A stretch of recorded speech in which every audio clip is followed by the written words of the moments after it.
मधुबन के बाबा, मधुबन के बाबा मुरली वाले, आपका क्या कहना, आपका क्या कहना। ओम शांति। आज 8 अक्टूबर 2023 के अव्यक्त बाप दादा के मधुर महावाक्य सुनेंगे, जिसकी रिवाइज डेट है 9 जनवरी 1996। मुरली का सार है, बालक सो मालिकपन के नशे में रहने के लिए मन का राजा बनो। बालक सो मालिकपन के नशे में रहने के लिए मन का राजा बनो। तो चलिए बहुत प्रेम और एकाग्रता से सुनते हैं आज के अव्यक्त बाप दादा के मधुर महावाक्य। आज विश्व के मालिक बाप अपने चारों ओर के मालिक सो बालक बच्चों को देख रहे हैं। बालक भी हो तो मालिक भी हो। विश्व के मालिक भविष्य में बनेंगे, लेकिन बाप के सर्व खजानों के मालिक अभी हो। विश्व राज्य अधिकारी विश्व भविष्य में बनेंगे, लेकिन स्वराज्य अधिकारी अभी हो, इसलिए बालक भी हो और मालिक भी हो, दोनों हो ना। बालकपन का नशा सदा रहता ही है। बाप दादा ने देखा कि बालकपन का नशा चाहे इमर्ज रूप में चाहे मर्ज रूप में मेजॉरिटी को रहता है, क्योंकि अगर याद में बैठते हो तो भी क्या याद रहता है? बाबा। तो बाबा ये सोचना व कहना बच्चा है, तभी बाबा बाबा कहते हैं। और जो सच्चे सेवाधारी हैं, उनके मुख से बार बार क्या निकलता है? बाबा ने ये कहा, बाबा ये कहते हैं, है ना। सारे दिन में चेक करो तो कितने बारी बाबा बाबा शब्द सेवा में कहते रहते हो। लेकिन दो प्रकार से बाबा शब्द कहने वाले हैं। एक है दिल से बाबा कहने वाले, और दूसरे हैं नॉलेज के दिमाग से कहने वाले। जो दिल से बाबा कहते हैं, उनको सदा सहज दिल में बाबा के द्वारा प्रत्यक्ष प्राप्ति, खुशी और शक्ति मिलती है। और जो सिर्फ दिमाग अच्छा होने के कारण नॉलेज के प्रमाण बाबा बाबा शब्द कहते हैं, उनको उस समय बोलने में अपने को भी खुशी होती है और सुनने वालों को भी खुशी, उस समय तक खुशी होती, अच्छा लगता। लेकिन सदा काल के लिए दिल में खुशी और शक्ति दोनों हो, वो सदा नहीं रहती। कभी रहती, कभी नहीं। क्यों?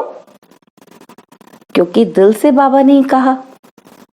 तो बाप दादा ने देखा कि बालकपन का निश्चय सभी को है, नशा कभी है कभी नहीं है। बाबा के हैं ये निश्चय, इसमें मेजॉरिटी ठीक है। बालक तो हो ही, लेकिन सिर्फ बालक नहीं हो, बालक सो मालिक हो, डबल है। तो मालिकपन, एक स्वराज्य अधिकारी मालिक और दूसरा बाप के सर्व खजानों के मालिक। मालिक कैसे हैं? एक अपने ऊपर राज्य करने वाले और दूसरा बाप के खजानों के मालिक, है ना। तो बाबा कहते हैं क्योंकि सर्व खजानों को आप अपना बनाते हो। मेरा वर्षा है, दाता बाप है, लेकिन बाप ने दिया कि आप वर्षे के मालिक हो। तो ये वर्षा सबको मिला है? बाबा पूछ रहे हैं सबको मिला है? किसी को कम, किसी को ज्यादा तो नहीं मिला? सबको एक जैसा मिला है ना? या किसी को 1 करोड़ मिला है और किसी को 10 करोड़, ऐसे तो नहीं है ना? बाबा पूछ रहे हैं बच्चों से, क्योंकि बाप के खजाने बेहद के हैं। कितने भी बच्चे हों, लेकिन बाप के खजाने बांटने से कम होने वाले नहीं है। खुला और संपन्न भंडार है, इसलिए बाप किसी को कम क्यों देवे? जब है ही बच्चों के लिए, तो किसी को ज्यादा किसी को कम क्यों दें?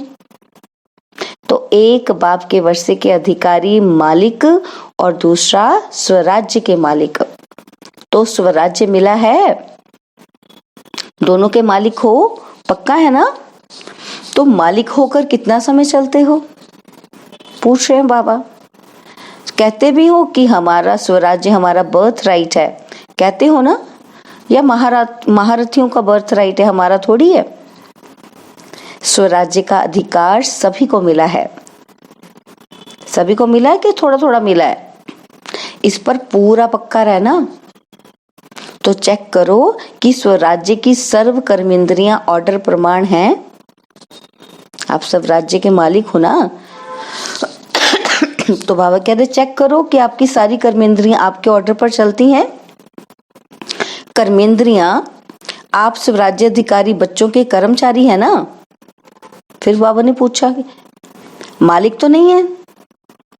आप मालिक हो ये ठीक है कि कर्मचारी मालिक हैं और आप कर्मचारी बन जाते हो?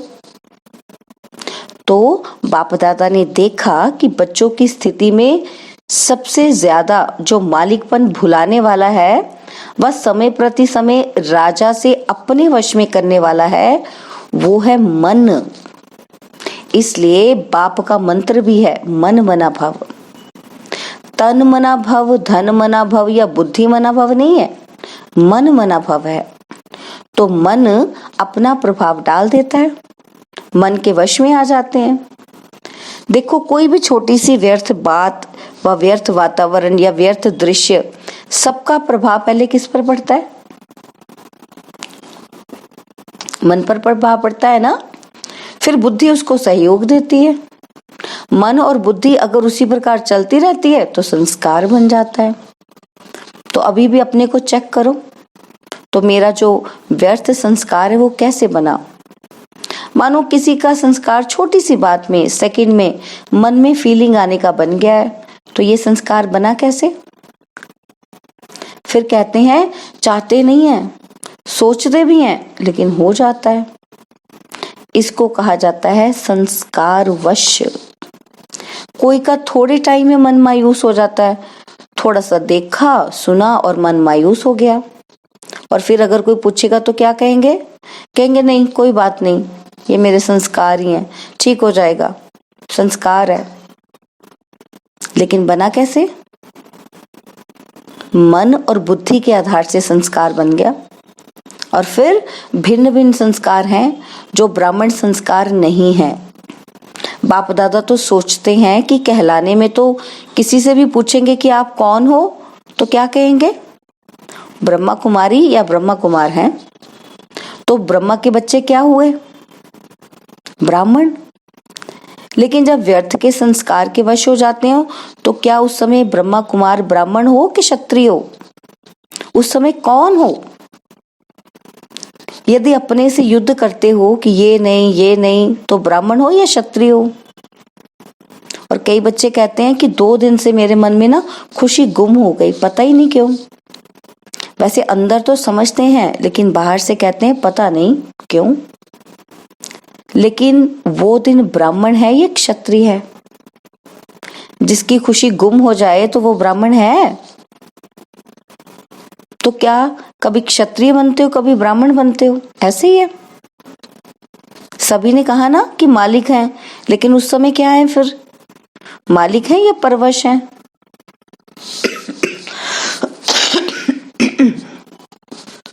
तो बाप दादा ने देखा कि मालिकपन को हिलाने वाला विशेष मन है और आप स्वराज्य अधिकारी राजा हो। मन आपका मंत्री है। वह मन मालिक है कि आप मंत्री हो? आप राजा हो ना, मन तो राजा नहीं है, मंत्री है, वो सहयोगी है। तो मन का मालिकपन ये सदा हो तब कहेंगे स्वराज्य अधिकारी। मन के ऊपर जब हम मालिक बन जाएंगे ना तब हैं हम स्वराज्य अधिकारी। नहीं तो कभी अधिकारी कभी अधीन, कभी मन के अधिकारी बन गए और कभी मन के अधीन हो गए। इसका कारण क्या है? क्यों नहीं परिवर्तन होता? जब समझते भी हो फिर भी संस्कार के वश हो जाते हो। तो इसलिए पहले मन को कंट्रोल करो। कहते हो ना कि राजा है, लेकिन राजा का अर्थ है जिसमें रूलिंग पावर हो। अगर नाम राजा हो और रूलिंग पावर नहीं हो तो उसका क्या हाल होगा? उसका राज्य चलेगा? नहीं चलेगा। तो रूलिंग पावर कितनी परसेंटेज में आई है ये चेक करो।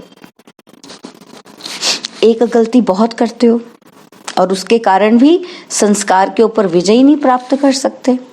बहुत टाइम लगता है। समझते हैं कल से नहीं करेंगे ऐसे, लेकिन जब कल होता है तो आज से कल की बात बड़ी हो जाती है। तो कहते हैं कल छोटी बात थी ना, आज तो बहुत बड़ी बात हो गई है।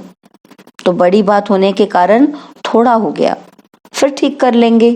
ये बड़ों को और अपने दिल को दिलासा देते हो, और ये दिलासा देते हो चलते हो, लेकिन ये दिलासा नहीं है, ये धोखा है।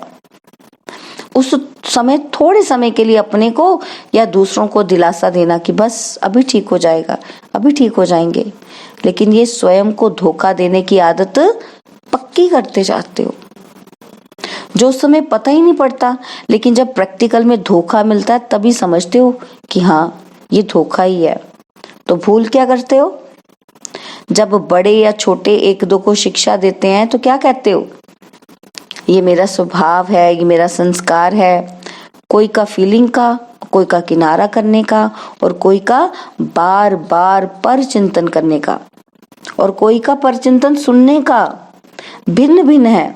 उसको तो आप बाप से भी ज्यादा जानते हो, लेकिन बाप दादा कहते हैं जिसको आपने मेरा संस्कार कहा वो मेरा है। किसका है फिर? बच्चों ने कहा रावण का, तो बाबा कहते फिर मेरा क्यों कहा? ये तो कभी नहीं कहते हो कि ये रावण के संस्कार हैं, कहते हो मेरे संस्कार हैं। तो ये मेरा शब्द यही पुरुषार्थ में ढीला करता है। उसको अपने ही मान बैठते हो ना, तो फिर वो जाता ही नहीं है। ये रावण की चीज अंदर छिपाकर क्यों रखी है? लोग तो रावण को मारने के बाद जलाते हैं, और जलाने के बाद जो कुछ भी बचता है वो पानी में डाल देते हैं, और आपने तो मेरा बनाकर रख दिया है। तो जहां रावण की चीज होगी वहां अशुद्ध के साथ शुद्ध संस्कार इकट्ठे रहेंगे क्या? और राज्य किसका है? अशुद्ध का। शुद्ध का तो नहीं है ना। तो राज्य है अशुद्ध का, और अशुद्ध चीज अपने पास संभाल कर रख दी है। जैसे सोना या हीरा संभाल के रखा हो, ऐसे संभाल के रखी है। इसलिए अशुद्ध और शुद्ध दोनों की युद्ध चलती रहती है। तो बार बार ब्राह्मण से क्षत्रिय बन जाते हैं। मेरा संस्कार क्या है? क्या है मेरा संस्कार? जो बाप का संस्कार है, विशेष है ही विश्व कल्याणकारी, शुभ चिंतनधारी, सबके प्रति शुभ भावना, शुभकामना, ये है ओरिजिनल मेरे संस्कार। बाकी मेरे नहीं है। और यही अशुद्धि जो अंदर छिपी हुई है ना, वो शुद्ध संपूर्ण बनने में विघ्न डालती है। तो जो राजा बनना चाहते हो, लक्ष्य रखते हो, तो लेकिन प्रैक्टिकल में फर्क पड़ जाता है। मेजॉरिटी ने सोचा है, कईयों ने तो अपना संकल्प भी किया, लिखा भी कि इस डायमंड जुबली में बाप समान डायमंड बनना ही है। ये संकल्प है या सोचना है? सोचना हो तो सोच लो, लेकिन नंबर पीछे मिलेगा। कहावत भी है ना, जो करेगा वो पाएगा। ये तो नहीं ना कि जो सोचेगा वो पाएगा। तो संकल्प तो बहुत अच्छे करते हो, बाप दादा भी पढ़ करके सुन करके खुश होते हैं, लेकिन ये रावण की चीज जो छुपा कर रखी है ना, वो मन का मालिक बनने नहीं देती। क्या? मेरी आदत है, मेरा स्वभाव है, मेरा ही संस्कार है, मेरी नेचर है, ये सब रावण की जायदाद साथ में दिल में रख दी है। तो दिलाराम कहाँ बैठेगा? रावण के वर्षे के ऊपर बैठेगा क्या? तो अभी इसको मिटाओ। जब मेरा शब्द बोलते हो ना, तो याद करो मेरा स्वभाव या मेरी नेचर क्या है। और मन को दुनिया वाले भी कहते हैं ना, ये घोड़ा है, बहुत भागता है और तेज भागता है, लेकिन आपका मन भागना चाहिए। आपको तो श्रीमत का लगाम मजबूत है। अगर लगाम ठीक है तो कुछ भी हलचल नहीं हो सकती, लेकिन करते क्या हो? बाप दादा तो देखते ही रहते हैं ना, हंसी भी आती है बाप दादा को। जैसे सवारी को चला रहे हो, लगाम हाथ में है, लेकिन अगर चलते चलते लगाम पकड़ने वाले की बुद्धि या मन कोई साइड सीन की तरफ लग गई तो क्या होगा? लगाम ढीला हो जाएगा, क्योंकि ध्यान कहीं और चला गया। और लगाम ढीला होने से मन चंचलता जरूर करेगा। तो श्रीमत का लगाम सदा अपने अंदर स्मृति में रखो। जब भी कोई बात हो, मन चंचल हो, तो श्रीमत का लगाम टाइट करो, फिर कुछ नहीं होगा, फिर मंजिल पर पहुंच जाएंगे। तो श्रीमत हर कदम के लिए है। श्रीमत सिर्फ ब्रह्मचारी बनो ये नहीं है, हर कर्म के लिए श्रीमत है। चलना, खाना, पीना, सुनना, सुनाना, सबकी श्रीमत है कि नहीं है? है ना?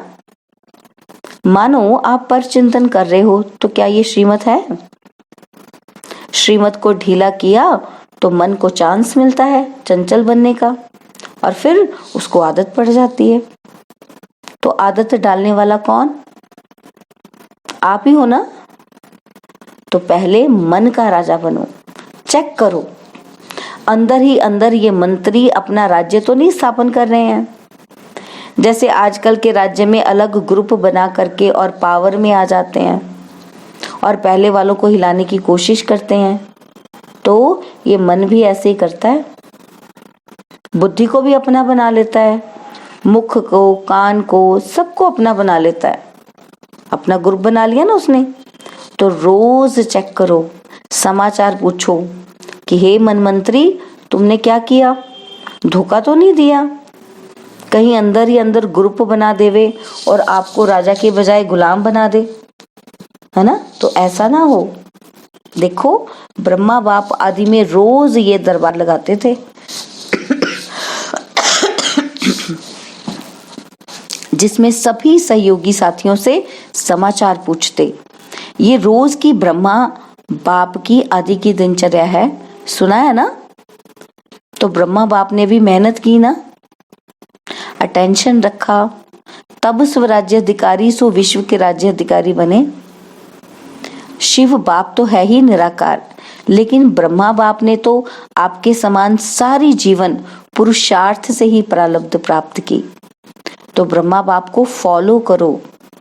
ये मन बहुत चंचल है और बहुत क्विक है, बहुत फास्ट है। 1 सेकंड में आपको सारा फौरन घुमा के आ सकता है। तो क्या सुना? बालक सो मालक। ऐसे नहीं खुश रहना, बालक तो बन गए, वर्षा तो मिल गया, लेकिन अगर वर्षे के मालिक नहीं बने तो बालकपन क्या हुआ? बालक का अर्थ ही है मालिक, लेकिन स्वराज्य के भी मालिक बनो। सिर्फ वर्षे को देख करके खुश नहीं हो, स्वराज्य अधिकारी बनो। इतनी छोटी सी आंख बिंदी है, वो भी धोखा दे देती है। तो मालिक नहीं हुए तभी धोखा देती है। तो बाप दादा सभी बच्चों को स्वराज्य अधिकारी राजा देखना चाहते हैं। अधिकारी अधीन नहीं रहेगा। बाबा कहते जो अधिकारी है वो अधीन नहीं रहेगा, समझा? क्या बनेंगे? क्या बनेंगे? बालक सो मालिक। रावण की चीज को तो यहाँ हॉल में ही छोड़ के जाना। ये तपस्या का स्थान है ना, तो तपस्या को अग्नि कहा जाता है, तो अग्नि में खत्म हो जाएगा। तो बाप दादा ने देखा कि बच्चों का रावण से अभी भी प्यार है, दिल से चाहते नहीं है, लेकिन रह गया है, अभी इसको खत्म करो। और टीचर्स क्या करेंगी? यहीं छोड़ के जाएंगी या ट्रेन में फेंकेंगी? क्योंकि 63 जन्मों की पुरानी चीज है, तो थोड़ी तो प्रीत है। और पांडव क्या करेंगे? यहीं छोड़कर जाएंगे या नीचे आबू रोड पर छोड़ेंगे? यहीं छोड़ के जाना। छोड़ने के लिए तैयार हो? ढीला ढाला हाँ कर रहे हो? तो बाप दादा रोज कोई ना कोई बच्चों की बातें चेक करता है। आप भी चेक करेंगे तभी तो चेंज करेंगे ना, तभी तो चेंज होंगे ना आप। अच्छा, ये चांस तो एक्स्ट्रा चांस मिला है, ये भी नयों को या पुरानों को अचानक की लॉटरी मिली है। तो अचानक की लॉटरी का महत्व होता है। तो इस लॉटरी को सदा प्रैक्टिकल कर्म में लाते हुए बढ़ाते रहना। जितना स्व प्रति और औरों के प्रति कार्य में लगाएंगे उतना ही बढ़ता रहेगा। तो बढ़ाते रहना, ये लॉटरी का दिन भूलना नहीं, याद रखना। चारों ओर के बालक सो मालिक डबल अधिकार लेने वाले श्रेष्ठ आत्माएं, सदा स्वराज्य अधिकारी बन अपना राज्य चलाने वाले भाग्यवान आत्माएं, सदा बाप के संस्कार सो मेरे संस्कार इस विधि से सेवा में आगे बढ़ने वाले श्रेष्ठ सेवाधारी आत्माओं को बाप दादा का याद, प्यार और नमस्ते। हम रूहानी बच्चों की रूहानी बाप दादा जी को दिलवा जान सिकवा प्रेम से नमस्ते।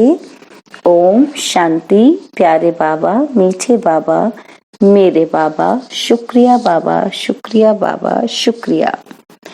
बाबा ने आज वरदान दिया कि ब्राह्मण जीवन में खुशी के वरदान को सदा कायम रखने वाले महान आत्मा भव। ब्राह्मण जीवन में खुशी के वरदान को सदा कायम रखने वाले महान आत्मा भव। ब्राह्मण जीवन में खुशी ही जन्म सिद्ध अधिकार है। सदा खुश रहना ही महानता है। जो इस खुशी के वरदान को कायम रखते हैं वही महान है। तो खुशी को कभी खोना नहीं। समस्या तो आएगी और जाएगी, लेकिन खुशी नहीं जाए, क्योंकि समस्या परिस्थिति है और दूसरी तरफ से आई है, वह तो आएगी और जाएगी। खुशी अपनी चीज है, अपनी चीज को सदा साथ रखते हैं। इसलिए चाहे शरीर भी चला जाए लेकिन खुशी नहीं जाए। खुशी से शरीर भी जाएगा तो बढ़िया और नया मिलेगा। स्लोगन है, बाप दादा के दिल की मुबारक लेनी है तो अनेक बातों को ना देख अथक सेवा पर उपस्थित रहो। बाप दादा के दिल की मुबारक लेनी है तो अनेक बातों को ना देख अथक सेवा पर उपस्थित रहो। ओम शांति। और अब यह एक बहुत अच्छी वीडियो भी जरूर देखें।